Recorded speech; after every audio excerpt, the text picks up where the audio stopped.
On July 8, 2014, Varna airport cameras recorded a man in a yellow shirt vaulting a perimeter fence and sprinting toward a forest. Why did he leave his passport on the doctor's desk?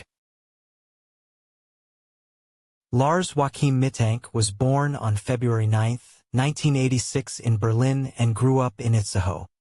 Friends and family described a worker at a power plant who came home after shifts to help his parents, once his father had a stroke. In late June 2014, he left Germany for the first time.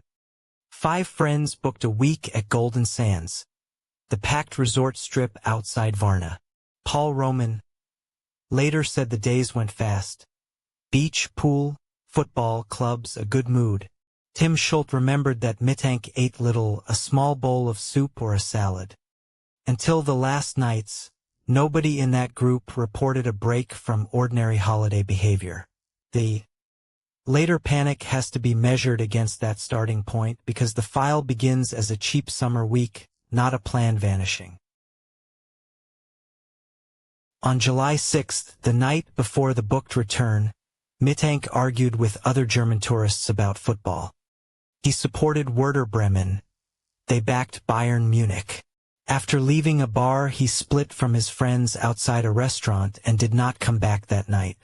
In the morning, he told them 4 men hired after the argument had beaten him.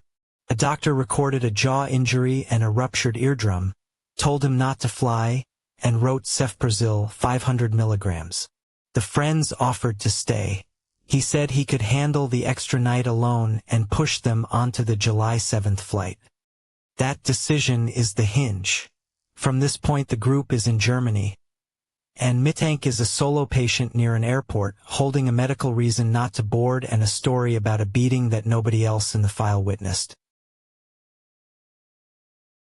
After checkout, he moved to Hotel Color Varna, inexpensive rooms close to the terminal.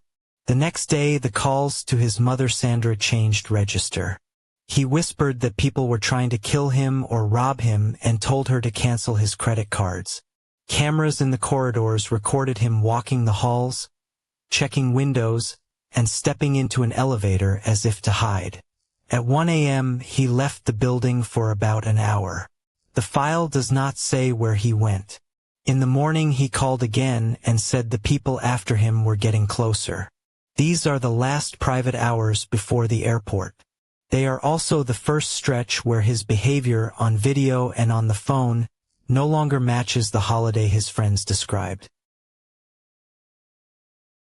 On July 8th, he texted Sandra that he had reached Varna Airport. He went to the airport doctor, Kosta Kostov. Kostov later called him nervous and erratic, then told him he was fine to fly. Mittank stayed in the office anyway, questioning the medication. The terminal was under renovation. A construction worker stepped into the room. Kostov said Mittank began to tremble and shouted that he did not want to die there, that he had to get out. He stood up and ran. Behind him he left luggage that held his wallet, mobile phone, and passport.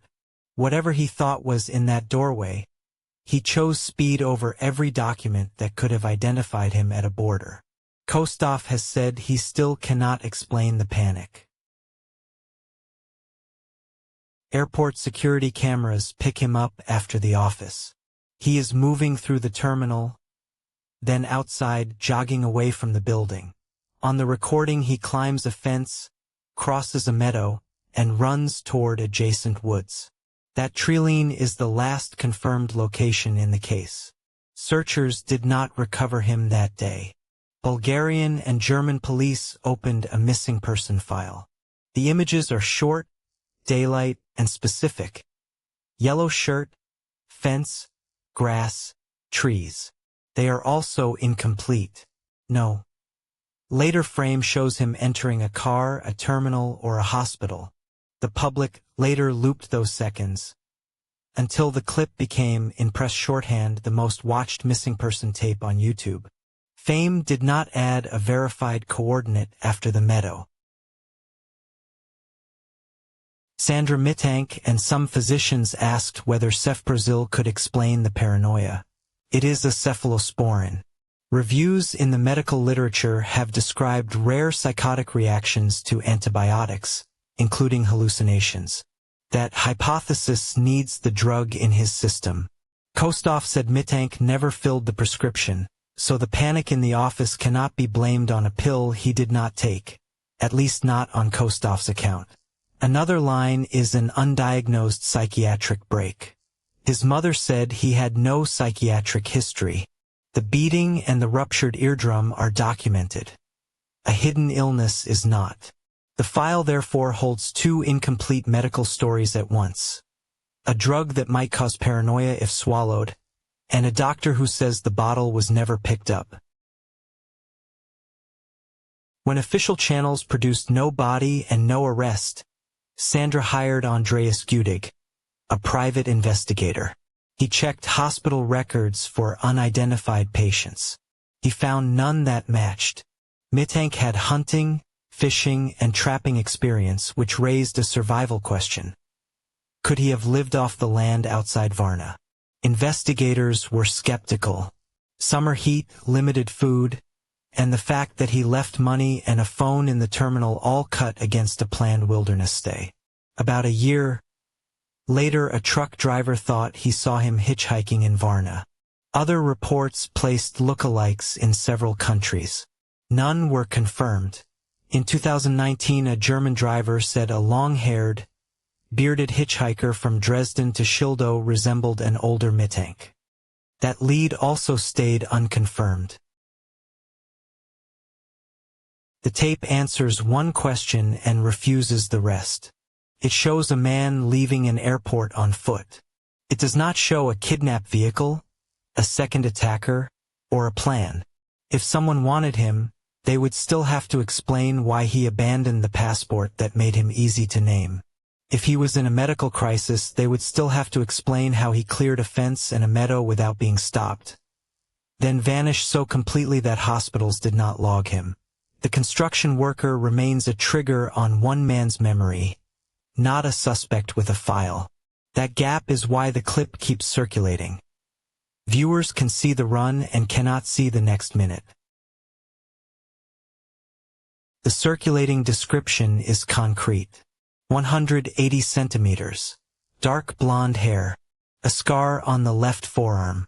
Those details went to police notices and, later, into true crime recaps. They have not produced a verified recovery.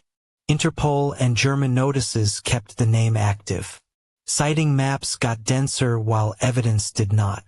By May 2018, less than 4 years after the disappearance, the airport tape had passed 16 million views. Attention is not the same as a lead. The BKA notice and the Bulgarian file still classify him as missing. No court has named a killer. No coroner has named remains. 12 years out, the verified sequence is short. Holiday. Fight. Eardrum. Friends gone. Hotel cameras. Airport doctor. Fence. Trees. After that, the record is absence. No phone, no bank trail, no identified body. Sandra has said she thinks he might be alive and might not remember who he is. That is a mother's working theory, not a finding. Kostov's account of an unfilled prescription undercuts the simplest drug story. The beating story comes from Mittank alone. Each explanation that feels tidy in a comment section fails a documented test. The honest status line is the one police still use. Missing. Unsolved.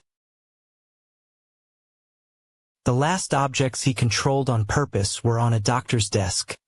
Wallet, phone, passport.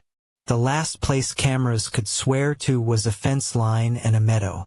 Between those two facts is a shout about dying in an airport office, and after them, nothing that investigators have been able to stamp as confirmed. This file does not close with a confession or a gravesite. It closes with a yellow shirt leaving the frame. If you want the next case built the same way, documents first, and no invented ending, stay with that rule. Subscribe if you want the next case broken down the same way.